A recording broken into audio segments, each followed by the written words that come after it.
So when we use metacognition as a way of describing, then we've got a way to orient our integration of the numinous experience into something that's just a deeper kind of embeddedness in a biological system. Yes, we are interrelated. We all operate in an ecology. So here you go, you've got a taste of that as an experience now. It's not a conceptual thing and you go back to being isolated in your office or in your day-to-day life. You actually know that there is something more interconnected about being a human being. And you've known that through your direct experience of it in this non-ordinary state. So the integration becomes a really, really critical part of making this a valuable social activity. And that's very, very different to other therapies, where therapies are really about just trying to contain the symptoms, reduce the suffering, maybe generate a little bit more insight, but predominantly to kind of just control the negative state. Welcome to Therapist Uncensored. Building on decades of professional experience, this podcast tackles neurobiology, modern attachment, and more in an honest way that's helpful in healing humans. Your session begins now with Dr. Ann Kelly and Sue Marriott.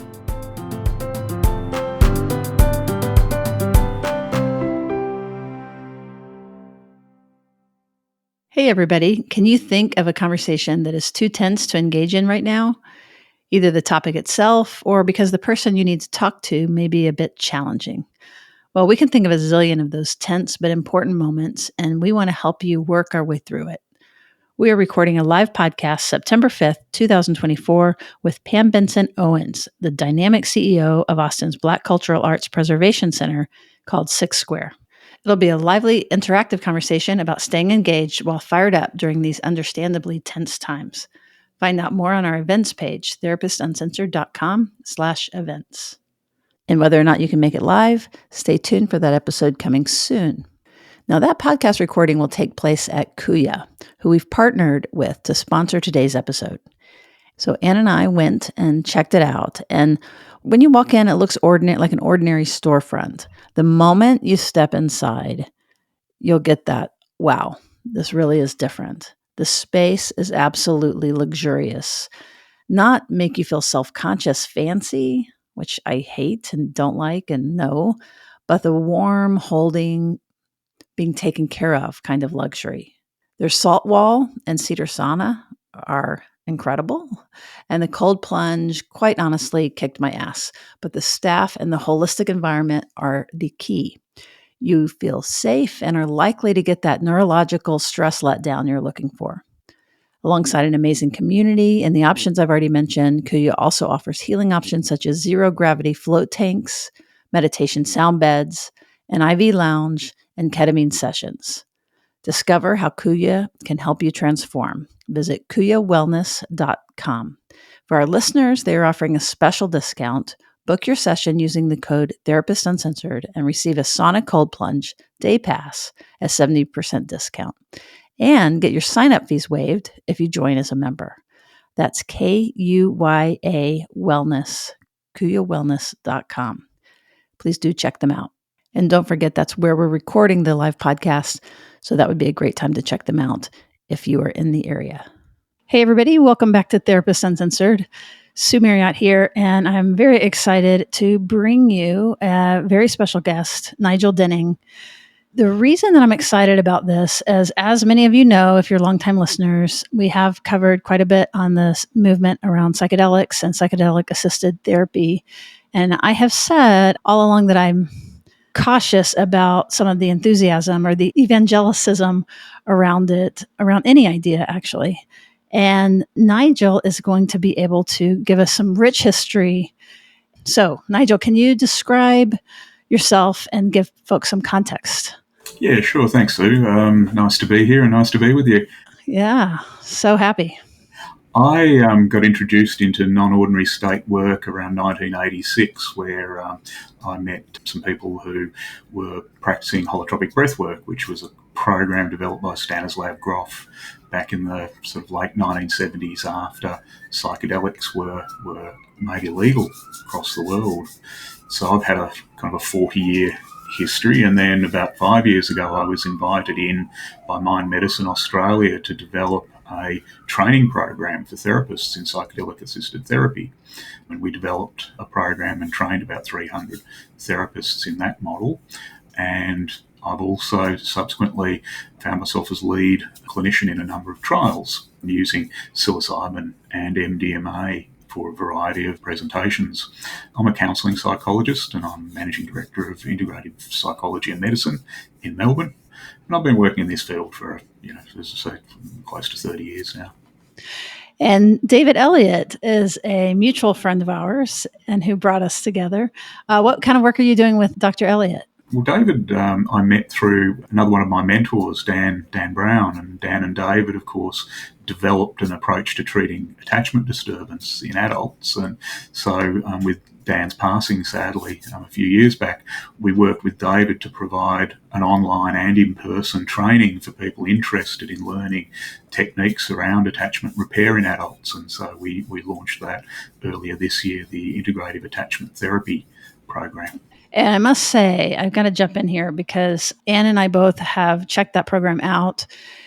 And again, if you're longtime listeners, you know of our close relationship with David Elliott. If you're a clinician, this is the state-of-the-art training for clinicians that I think that is out there. And I highly recommend it. And if you are interested, please use our affiliate code and you will get a discount. You can find that in our show notes. But the email for the course is what? If you'll go ahead and say that. You can email us at info@integrativeattachmenttherapy.com. Highly recommend it. It's fantastic, multidisciplinary, very interactive, very, very well done. So I commend you for that work. It's really incredible. Thanks, sir. Yeah, it's been a labour of love over a number of years now. Yes.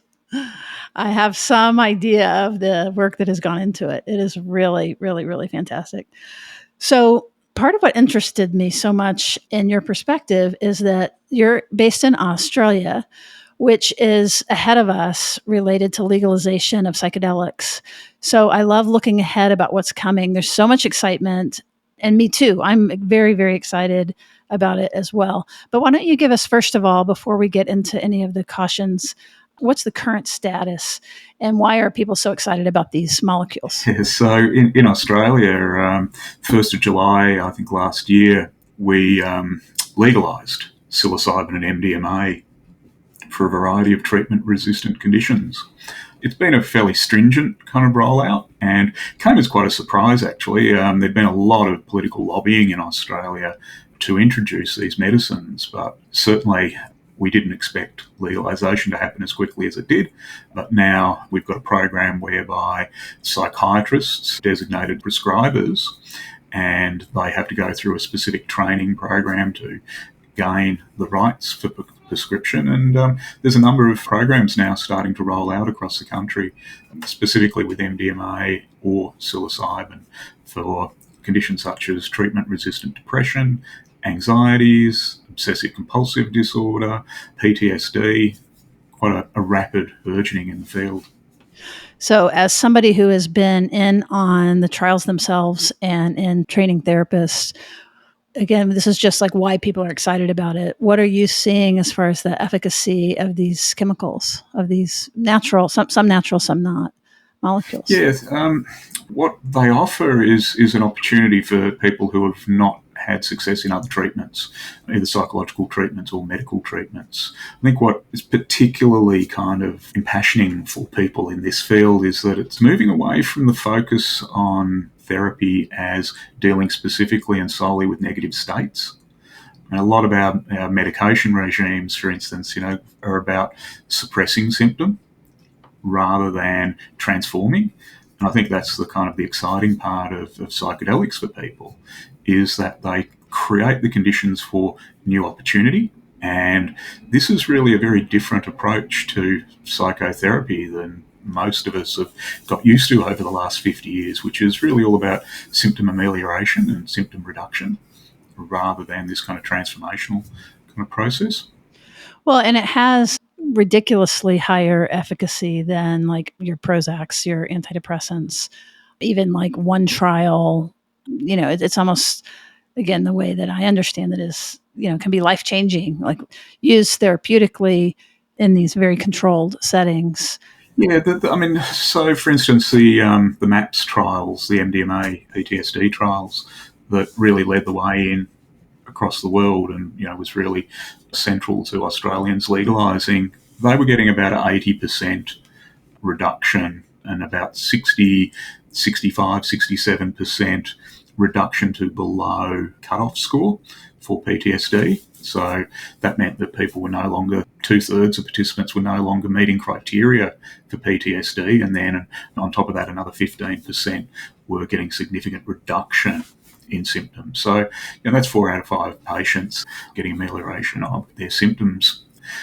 Taking into account that these are also trials, so a number of people were also excluded, so they're bringing in a kind of a control group for treatment. But nonetheless, I mean, this is a really significant move forward in what we've got available to us for treatment of people that haven't responded to anything previously. Let's talk for a minute about MDMA, because that gets less attention as far as that I'm aware of. There was a big news here in the United States that it got some negative reports. It might be turned down in the FDA. Do you know about that? What's happening there? So that's a problem, kind of a structural problem in the treatment regime. So what we're kind of struggling with at the moment is we don't have a robust enough theory of mind and brain to explain fully the kind of workings of these medicines. And so what's happened with the MAPS program is that they've drawn on Stanislav Grof's work from, he was a lead in LSD psychotherapy back in the 60s and 70s. He was Harvard-based for a number of years and was a research psychiatrist. After the criminalization of psychedelics, he went down to Esalen, down in California, became a scholar in residence there, taking over that role from Fritz Perls, the father of Gestalt therapy. And Stan developed there with his wife Christina something called holotropic breathwork. And this is a technique where people work in group, in pairs. They engage in faster and deeper breathing with eye shades, laying on a mattress to a curated music set.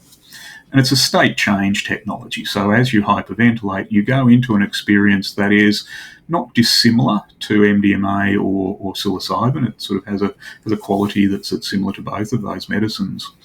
And there's a whole kind of 30-year tradition in holotropic breathwork of, using these skills that were learned in the 60s and 70s about supporting psychedelic work through set and setting, through unconditional positive regard, a very, very, very humanistic and very client-centered way of working.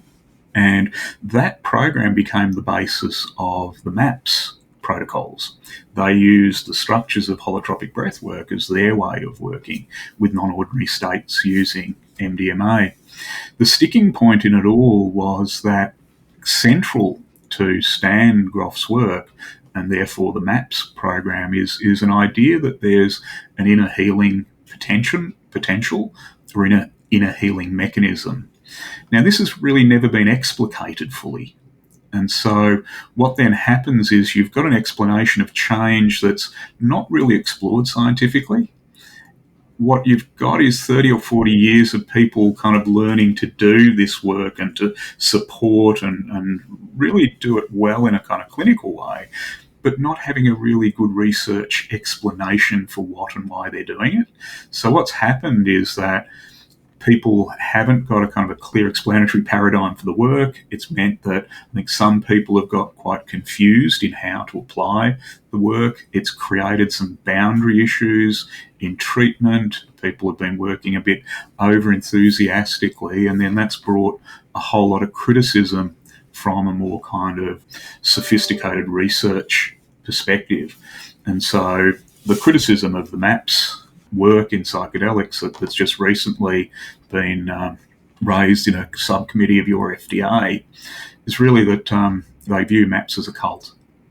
This is because, and I've done a lot of work in cults myself over the last 20 years in a different context in my work, and whilst I don't believe that that's the case, I don't think MAPS is operating as a cult. What they do have is a kind of an internal language and an internal practice system that isn't totally transparent to research.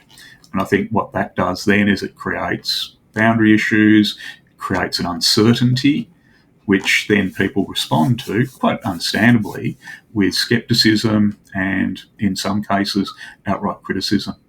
There are some fairly serious cases of people being wounded through inappropriate treatment during the MAPS trials. During the actual trials. Yeah. Oh, man, that's terrible. One of the issues with psychedelic work, what Groff discovered very early on in his LSD work, was towards the end of sessions, after people have been in the psychedelic state hour after hour after hour, as they're starting to emerge from the full intoxication, they'll report often, pains in their body or sensations in their body.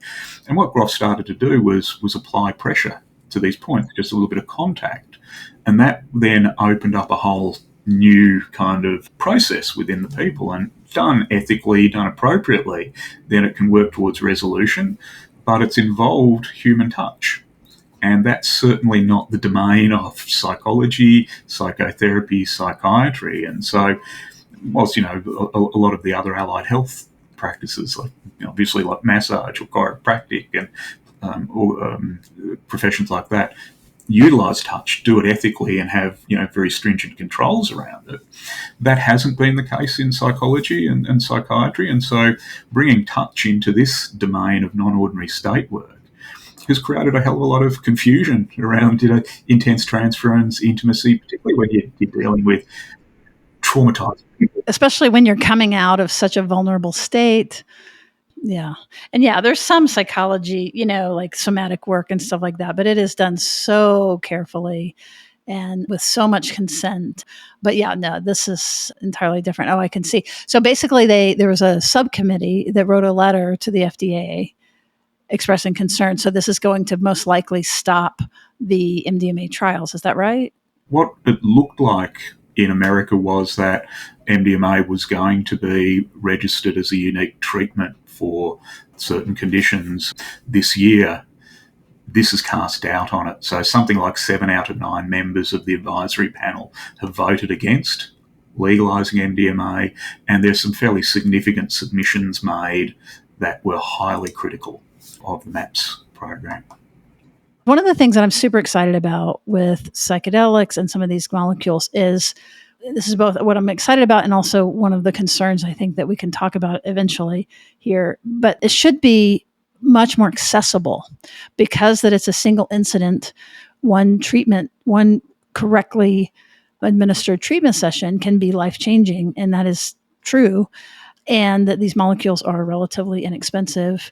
Again, you have the cost. So on one hand, they should be more accessible.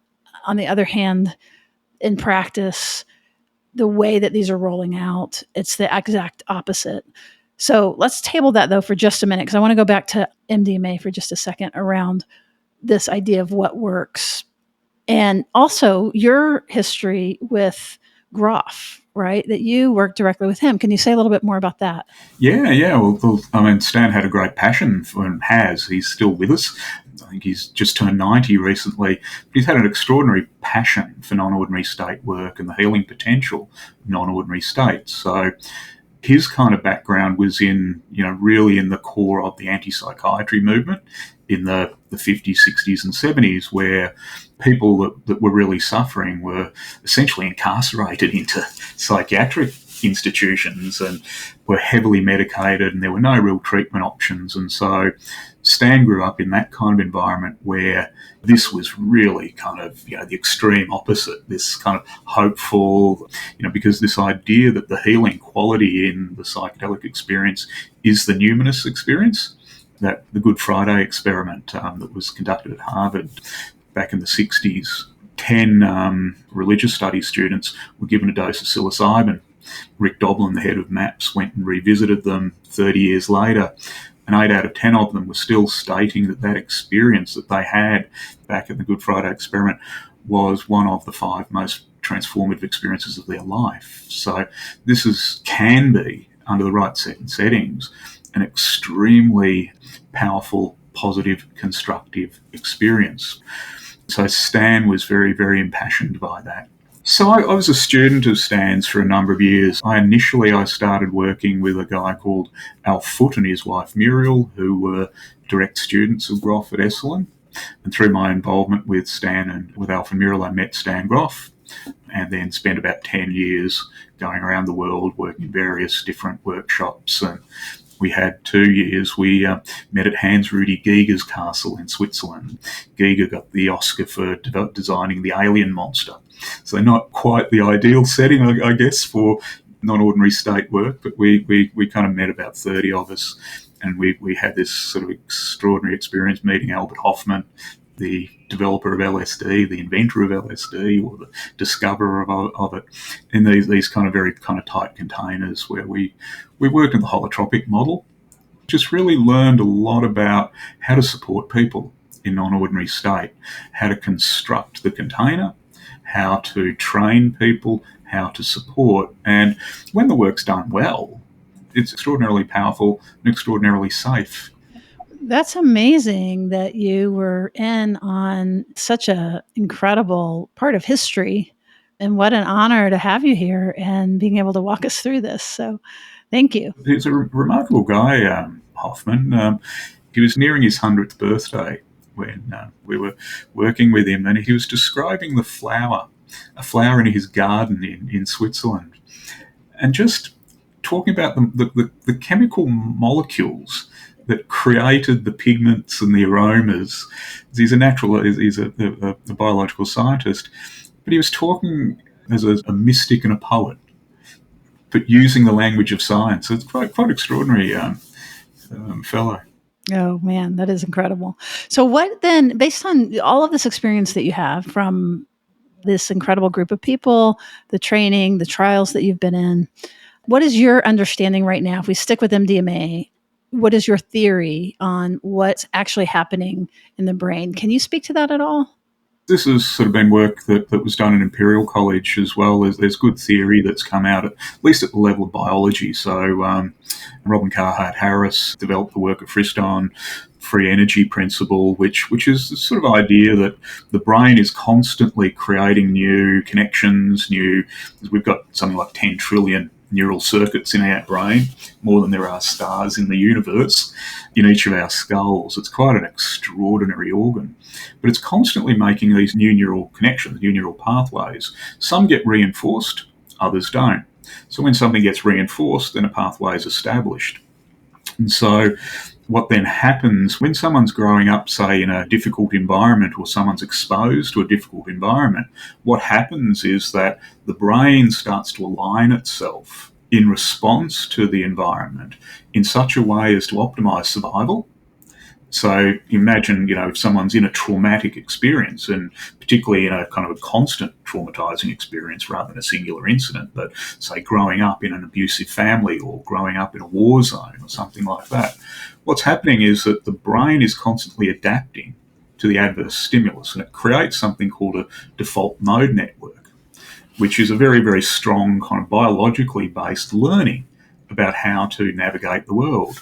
And so you take the person out of the traumatic environment and put them into, something more healthy or less stressful. The brain is still responding to that environment as if it's in that primary trauma. So what happens with something like MDMA, we switch off the executive functioning that's all about organisation to meet with the traumatic circumstance, and you create these different possibilities. You allow for different neural pathways to establish. That's essentially the action of MDMA. Reduces the kind of the default programming, creates opportunity for new pathways to emerge. And one of the things that I have understand from somewhere, I don't know where, that I somehow picked this up, was that one of the magic things about MDMA in particular, different than psilocybin, was this function related to, maybe it's oxytocin, but something turning down the fear center so that you could see and re-experience and revisit some of these traumatic memories without that flood of the fear experience. It reduces the dominance of adrenocortical organisation, which is what your fear response system is, and it optimises serotonin. So you're getting this kind of down regulation of adrenaline, upregulation through upregulation of serotonin. You're getting a more equal distribution of serotonin through the brain. And then is oxytocin a part of this? Oxytocin is related to the kind of bonding experience. Serotonin is the good feeling, the feelings of safety and trust in relationship. Oxytocin is more of the kind of the bonding that we experience in kind of love relationships. Right. I just always think of MDMA being associated with oxytocin because of all of the benevolence and the good feeling and the love feeling and things like that. I think a lot of that came from there was a period in the 80s before MDMA, because MDMA has a different kind of historical passage than psilocybin or LSD. And so MDMA was legal in the mid-80s. This is all the work of Schenken and his group. It was used in couples therapy. When you get the upregulation of the serotonin, then you get the opportunity for the oxytocin to amplify. And so it was being used quite constructively in couples therapy in moderate doses. Interesting. Very interesting. So if we shift just briefly to what we're understanding now about psilocybin. So what's good about, what are we learning, through the trials and stuff around psilocybin in particular? Yeah, so psilocybin has a similar kind of process where it deactivates executive function. What psilocybin does is it's like an anarchy of the brain. It just allows for free association of neural pathways, neural linkages that ordinarily wouldn't occur. And so sometimes those, when they become highly positive, and this is the kind of the numinous experience, what Jung would talk about as numinous, that people talk about as spiritual. It's this kind of broader metacognitive view. That's the way we talk about it based on the work of Eliot and Brown, we call it a broader metacognitive view. Yeah, and so it's the perspective we take of the world, where we see the world from. And so the person that's really traumatized is seeing the world from, within their fear and within their self-protection. When we go into a numinous state, we're experiencing the world from this profound interconnectivity and, connected to our family, connected to our community, connected to our species, connected to our environment. It's this profound kind of connected experience that is very real for people. And when people hold on to the experience of that after the psilocybin experience, that's when we get these kind of significant stage-related changes where people have an extended view of what it is to be a human being. That's the profundity of this work. It gives us a view of something that's more closely related to how we'd understand a biological system anyway. We're an interconnected species, except most of us don't experience life that way. We experience it as alienated and fragmented and, terrible circumstances. That leads to great suffering. And that's what these unresponsive conditions like, treatment-resistant PTSD, treatment-resistant depression, anxiety, they're people locked in their own world of suffering. So they get these numinous experiences, these expanded experiences, and all of a sudden they've got a different perspective on what it is to be a human. Very different to other medications. Very, very, very different. Yes, that's so true. And that's part of what the set and setting is so important, is because, again, you're wide open, you're free associating, you're not in control of where your mind goes, which can be very frightening. And with psilocybin, you have more of a chance. It's a little bit more questionable kind of what's going to come up for you. The MDMA tends to be more benevolent.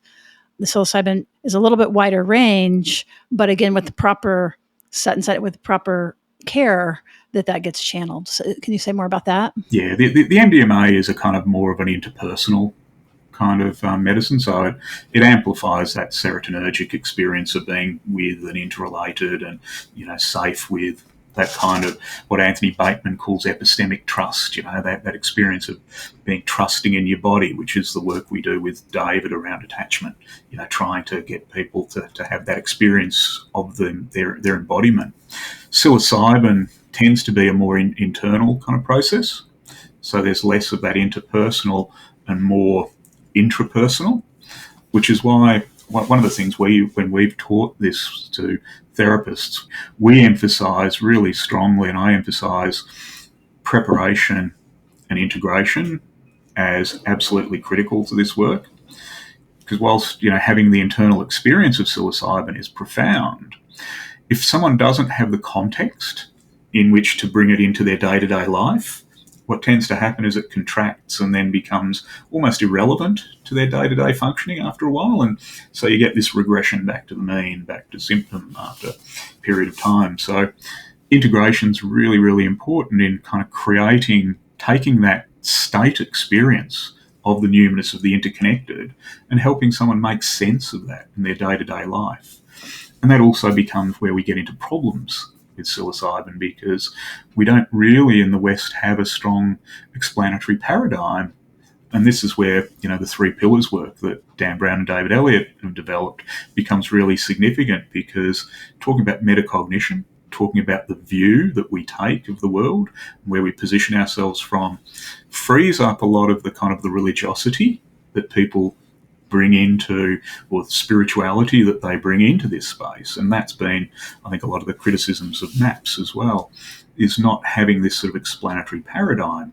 So when we use metacognition as a way of describing, then we've got a way to orient our integration of the numinous experience into something that's just a deeper kind of embeddedness in a biological system. Yes, we are interrelated. We all operate in an ecology. So here you go, you've got a taste of that as an experience now. It's not a conceptual thing and you go back to being isolated in your office or in your day-to-day life. You actually know that there is something more interconnected about being a human being. And you've known that through your direct experience of it in this non-ordinary state. So the integration becomes a really, really critical part of making this a valuable social activity. And that's very, very different to other therapies, where therapies are really about just trying to contain the symptoms, reduce the suffering, maybe generate a little bit more insight, but predominantly to kind of just control the negative state. So can you just give us a thumbnail of when you talk about integration, like what are a couple, like maybe key features of integration that you're thinking of? It's really that embodied experience. So what does that feel like when you're in that interconnected place, when you're, soaring like an eagle? What are you feeling? Or in the river or whatever, yeah. Yeah, what are you noticing in your body right now as you're talking about the memory of it? Just feel into that. Just notice that. So you're really trying to get the embodied quality of that state as a positive experience into someone's familiarity. Hebb's law, neurons that wire together fire together. So what we do is we just kind of repeat, that connection. We're not creating anything. We're just helping people notice and direct their attention to something. So we're generating concentration practice. We're helping people direct their attention to features other than the suffering or the distress or whatever else was creating problems for them. So we're generating a concentration practice, we're generating an awareness of state change, and then we're trying to turn that into some kind of narrative that makes sense to that person.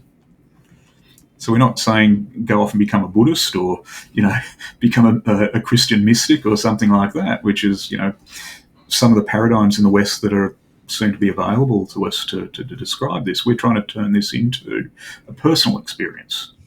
That's so great. Yeah, some of my experience in working, just some of my clients have had experiences like this, is there's almost always like a character or object or something that is meaningful that if I can kind of grab a few of those things as they tell me about it, and I can remember them, and I just calling that up will immediately bring them right back to it. Once you know the kind of their personal language, remember the fish with the eyelashes or, and it works so well. And also kind of amplifying for them, like what are their concrete things that they can take with them to carry it. Yeah.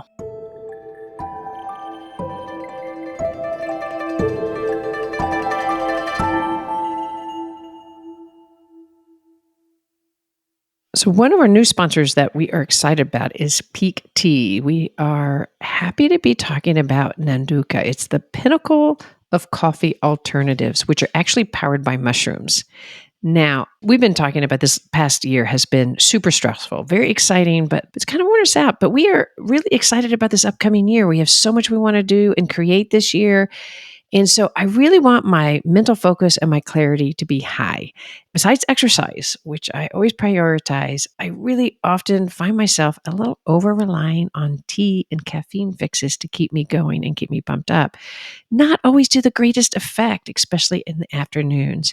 But since I've replaced my morning tea fix with Peak's Nanduka, I really feel like it's such a great and healthier alternative. It's a slow release caffeine from probiotic fermented teas and mushrooms. And since I've been drinking it, it gives me much more sustained energy throughout the day. And it even, by the way, activates my metabolism. And it's delicious. Instead of my kind of boring tea bags that I brew in the morning, it's really like a creamy, indulgent, spiced hot chocolate. It's smooth. So I can have it hot in the morning and then I drop some ice in it and it's delicious.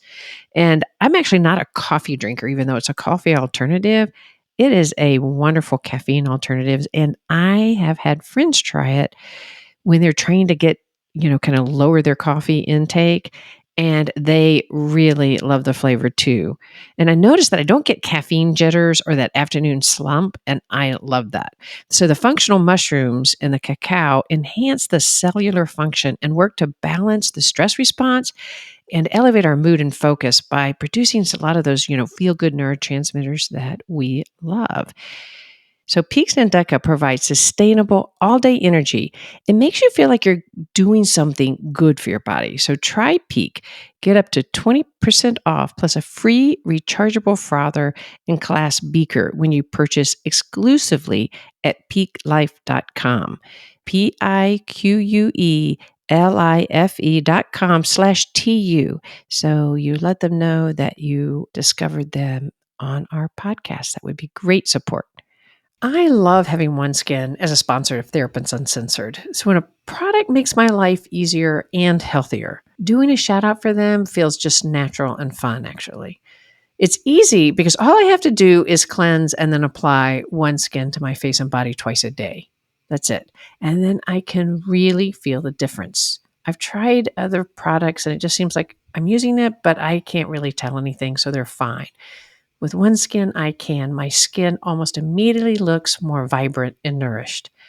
And that OneSkin was founded by an all-women team of scientists, and that they focused on data analysis and cutting-edge science for optimizing skin biology and improving skin health markers. This makes my neuro-nerd self happy. So get started today with 15% off using the code TU at oneskin.co. So that's 15% off oneskin.co with code TU.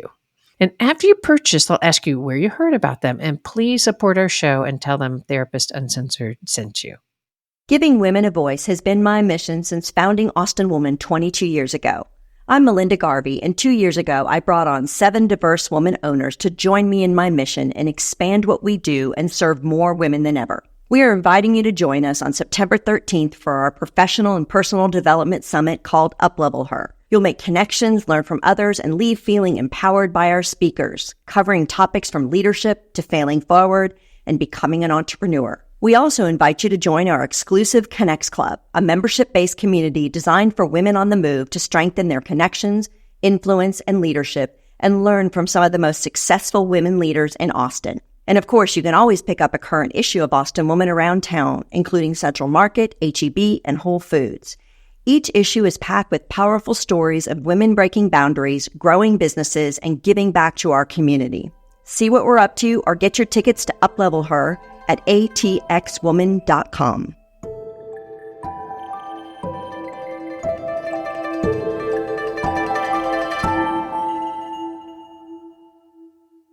But you have concerns, and I have too. So let's talk about that. What are your concerns about what's happening? Well, at the moment, the way it's sort of panning out in Australia is we've got almost two kind of movements. We've got the kind of medical commercial establishment that see this as a good business model and a new medicine.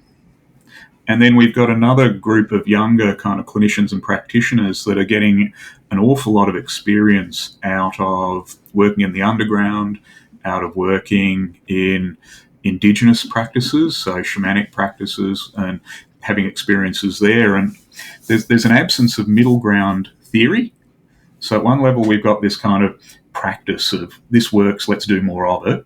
And it's an expensive practice. So, we're talking about, something around the $25,000 per treatment. And a treatment will be 3 medicine sessions supported by some preparation and integration work along the way. So it's a time-limited model, but extraordinarily expensive. Wow, I did not realize. Wow. Okay. Even that underground is that as well? Well, the underground's very different, and that's, incredibly variable. We've got so many shamans, working in the community with no governance because, they're engaging unregulated because it's an illegal activity. So what we don't have is a kind of middle ground theory of mind. What are these medicines actually doing? Well, to begin with, what is human consciousness? Because, psychologists and psychiatrists don't agree on the thing that we're working with, the mind. If you talk to, a medical materialist, they'll talk about the mind as an extrusion of the brain. You talk to someone that comes from a cognitive behavioral paradigm, they'll talk about learning and cognition. Someone with a psychodynamic background will talk about forces and, kind of underlying drives. So we don't have agreement. So we're disorganizing something using the medicine, and then we're trying to put it back together according to whatever theoretical construct we're working with. And there's just not a lot of reflection on that as process. So what we tend to see is some people will take a therapeutic modality like ACT or internal family systems or CBT, and they'll apply it to the medicine state. But of course, each of those models of practice have their own theories and philosophies underpinning them. So that means that there's going to be some kind of conformity applied to the person in the medicine state, if I make sense in this, so that the person is being kind of led in some way to a particular form of reorganisation, which is not quite what we're trying to achieve with this medicine, which is to allow people to find their own natural organisation. And so the risks at the moment are that we've got competing schools, we've got a commercial medical model, we've got this sort of experiential kind of indigenous sort of inspired model, and no kind of, middle ground where we're exploring this as a theory of mind, a theory of brain, a theory of change. That's not there. So that's what leads, I think, in many ways to some of the problems that MAPS have. They don't have a sufficiently robust theory about what they're doing and why. That then leaves the field open to very conservative, ethics-bound ways of controlling and containing, which will contract the opportunity. If the goal is not to lead the integration and what happens afterwards and to be non-directive and let the person do it for them, but what's missing is theory of mind, how do we get around, if we create a theory of mind, not ending up doing the exact same thing? Yeah, and I think that's where the conversations lies, and that's where, kind of bringing science and spirituality into a conversation. And I think, that's what Dan and David provided with this 3 pillars approach, because we applied the 3 pillars approach to the same approach we use in the attachment work we applied to the psychedelic work. So collaboration, metacognition and treatment. And so having this sort of idea of metacognition as an overarching theory of mind, the view we take of, the perspective we have of our engagement within the universe, that to me is a kind of a natural kind of orientation towards the theory of mind. So it's a theory of, mind as process and mind as perspective on process. So there's lots of really interesting stuff in that we could, be developing. Right. So kind of what you're saying then is the theory itself builds into it the space for the client to create and provides language that is kind of this blend and this marriage of science and the mystical, leaving room for both, but not just mystical where that there's no grounding and not so much grounding that it contracts. Yeah, exactly. Yeah, we're trying to find a way to balance these different cultural traditions.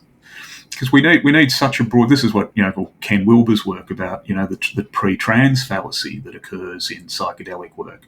Ken's idea that people confuse kind of pre-cognitive features of their trauma or their need with these post-cognitive experiences of the numinous. So the adult who as a baby wasn't given enough love, so maybe has a dismissing attachment style, has this experience in a psychedelic of being in the arms of the divine. All of a sudden we've got this collapse of the personal experience, something that hasn't been resolved at that attachment stage, is then collapsing into this sort of spiritual kind of belief system, and all of a sudden you've got someone leaving their psychedelic studies to join a mystical kind of communion or something. It's that kind of collapsing, because we don't have a really thorough and robust theory about spiritual bypass, pre-personal, pre-trans kind of fallacies. It's not part of our general day-to-day thinking around this work. When you start to apply that kind of recognition to psychedelic work, you see it all the time. You see people will move from analytic regression into expansion, and it'll be happening moment to moment. So as a therapist, you can never track that. Like, you can't know what's happening for that person until they come out and they start making sense of it. And you also don't want to be trying to shape that through a particular structured lens, because how do you connect an unmet infant need with one of these post-personal interconnected kind of experiences?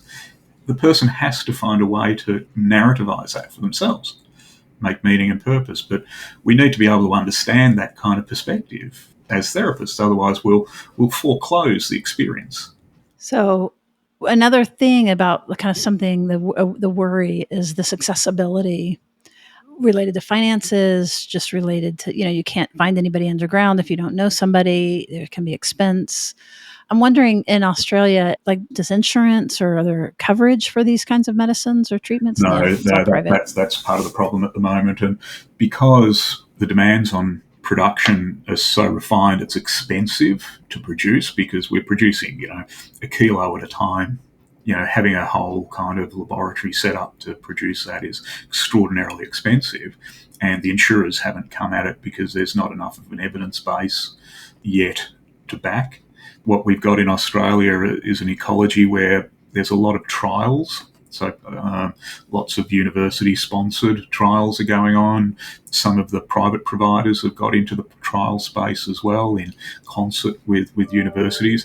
And then you've got the out-of-pocket payments for it, which, as I said, it's positioning around the $25,000 Australian. So if people were interested, it sounds like you have fantastic ideas around this. I love the marriage of, this cautionary filling in this middle space. What would people do? Are you training people in this, or like, what's happening? We run trainings down here in Australia, and we're also in the process of building some online training. Our particular interest is in integration. That's really the area that's just not being explored adequately at all. We're about to launch a new website, so we're just finishing that off, but where we're really encompassing a theory of mind along with a description of development and detailed neurological development as well as psychological development. And we're kind of positioning that within the context of the 3 pillars approach. So this will publish, and soon thereafter, the website will go up. Yep. Do we have a guess of what that website's going to be called? It's Integrative Psychology and Medicine.com.au. Integrative Psychology and Medicine. Mm-hmm. We're trying to integrate, create a collaborative environment. When we train people from diverse clinical backgrounds, so psychiatrists, psychologists, social workers, nurses. We had a training week workshop a couple of weeks ago, and some of the trainees from 4 years ago came along, and they were still talking about their ongoing collaborative community that we established in our training. We can't do this work as individuals. This kind of idea of one-on-one therapy with psychedelics doesn't work. You need a whole community of professionals with different skills, experiences. So we really work with a collaborative view, and that's really what we mean by integrative. Keeping clarity and specificity around skills and technique. Is it connected to the attachment course at all? Are these two parallel things? They're parallel. So the attachment course is a parallel course. That's one we're specifically running with David, but a lot of the work that David and Dan has done informs our work in psychedelics and in other features. We're very interested in teaching on metacognition, which is a kind of an emerging field in psychology. I'm sorry, say that again. Medical what? Metacognition. Metacognition. Oh, yeah. Yeah, so that's Bateman font. Mary Main is the kind of yes, of course. Yes. Fonagy, Allen, reflective function. Yep. Yeah, exactly. And John Allen's work, Mindsight. Dan Siegel calls it Mindsight. Yep. Mm-hmm. Interesting. So what I like about this is that we can get so excited about it. It's like, oh my gosh, this is gonna change mental health care delivery, and how is this going to look for practitioners? But I see that we've got a really, really long way to go, lots of training to do. For me, it kind of really positions psychotherapy, whatever your professional background. Psychotherapy becomes as much a socio-political activity as it is a health activity, because it's about transformation of lives, transformation of relationships, transformations of community. And, we've seen that very, very clearly in the attachment work. You change someone's attachment style, you change their relationships, you change the way they operate in community. So taking that approach to other areas of psychotherapy, like psychedelic work, it's just opening up that whole kind of idea that psychology should provide hope to us as an evolutionary principle. Boy, do we need hope. And just kind of wrapping all the way around, that the molecules themselves aren't all of the magic. No. That you mentioned, the holotropic breath work, and that if we as therapists can begin to even work on a wider basis, including spirituality, including the psyche, including more indigenous wisdoms that have been around, we've kind of shut out, that in and of itself is going to be more connecting. It's going to get us a long way. No single culture or practice or tradition has all the answers. So, it's time we started really getting into collaborative conversations and working out what each of us bring to the picture. I could not agree more. And it is an exciting time right now, that as we're becoming more aware of our myopic views and our education, that our very narrow river of education has given us, there's a whole world out there. Real quick, we didn't talk about some of the other psychedelics, ibogaine and things like that. I'm hearing a lot about that. What are your thoughts about some of those other ones that are kind of considered more extreme? Ibogaine and iboga, have a different kind of psychoactive principle, and they're also a lot more time consuming. But, I don't have a lot of personal experience in treatment with iboga, but colleagues that work particularly in the addictions field have had incredible success with it.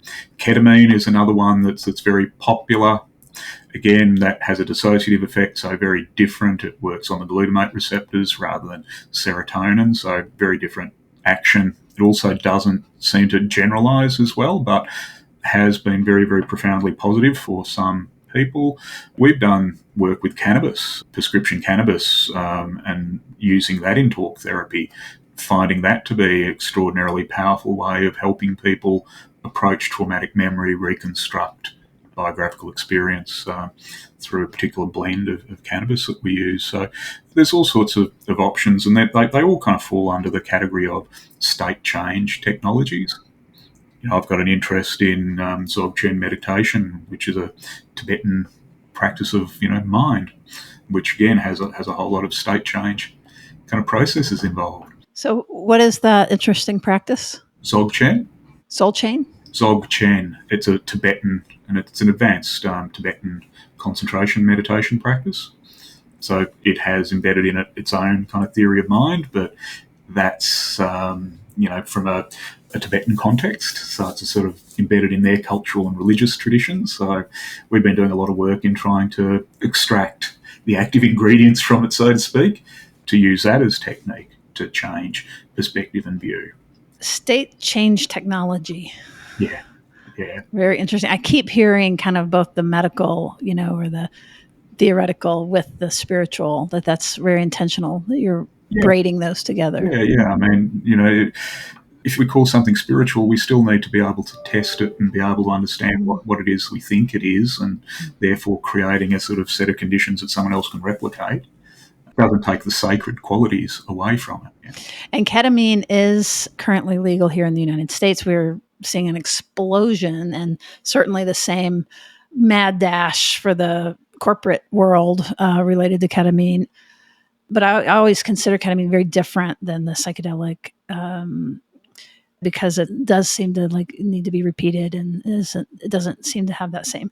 But just as we're kind of wrapping up in the United States, so MDMA got stopped, or at least hit a roadblock for the moment. But psilocybin, I think, is still marching along as far as legalization. Is that right? In America, they haven't actually made the decision on MDMA yet. It's just that what it looked like was just going to be a kind of a green light all the way through now seems to be a bit of an amber light, but it hasn't been knocked on the head yet. And I think the researchers involved in the development of psilocybin were a little bit further behind in terms of the phase 3 trials than MDMA. So, but they're just about there, I think, in terms of application. All right. Well, what else would you like to share with our audience, who I know this has been so valuable to get this perspective for somebody with such a boots on the ground experience? I guess the central message that I like to kind of provide to people is the idea of hope and change. And we do that through all of our trainings. We do that through the attachment repair work. We do that through the psychedelic work. We do that through our trauma work. In order to do this work, we need to be hopeful. And, a lot of this work is about building skills in people to navigate their own minds. We've just finished a small trial in working with the healthy population, trying to help them develop internal navigating skills, sort of opening up that idea of internal family systems into something a little bit more sort of consciousness oriented. And we've had some really good feedback from that as an experiment. But just really, where we're at, we've got to evolve as a species, because we're not going in a good direction if we don't. And that evolution is really about taking personal responsibility for our own consciousness, really being able to learn how to return to ourselves, create our own sense of trust and connectedness, for so many of us that haven't had that from birth. Just really kind of understanding that neuroplasticity, which is a concept that's only 20 odd years old, allows us to really demonstrate that change is possible for anyone. We just have to find, and often that requires appropriate support and encouragement and skill development. But, this whole field of psychotherapy, has an incredible opportunity to help this society, all our societies, to become more resilient, more trusting, more interpersonal, more caring. So that's our kind of central message. Yeah, I so resonate. Our book that we just published, Secure Relating, is exactly the same. And we have taken attachment and expanded that into systems that create insecurity, and really looking at that same exact thing of that we need each other. And it's overwhelming right now. And we can either kind of be dissociated and overwhelmed, or angrily shaking our fist into the air, or really do this work to stay engaged and take care of ourselves and take care of our sisters and brothers and all the genders in between and all around. So this message, I just cannot tell you how much I love. So I so appreciate you. So again, I'm with Nigel Denning. If you missed the beginning, one of the things, he is connected with David Elliott and Ann Kelly and myself. Highly recommend their course for any clinician that is interested in working with adults with attachment. And we do have an affiliate code for that. Just put in Therapist Uncensored. And if you find them at info at, what is it again? Integrativeattachmenttherapy.com. Integrativeattachmenttherapy.com. Integrativeattachmenttherapy.com. Definitely highly, highly, highly recommend. And then the new website is, say that again? integrativepsychologyandmedicine.com.au. Great. And then if people wanted to reach you directly, how would they find you? Current website is Integrative Psychology, so it's Nigel at integrativepsychology.net.au. Okay, can you repeat that just for people to, as if they're scribbling quickly? Nigel at integrativepsychology.net.au. Wonderful. And of course, all of these things will be in our show notes. And you'll find always really cool things in our show notes. If you are still listening, it means I hope that you found value. And we could really appreciate helping us get this word out of this podcast that has all of these great free resources, absolutely free to the public, by going to wherever you get your podcasts and leaving us a rating and review. That really helps people find it. And it is so much appreciated. Thank you very much, Nigel. And we will see you around the bend. Indeed.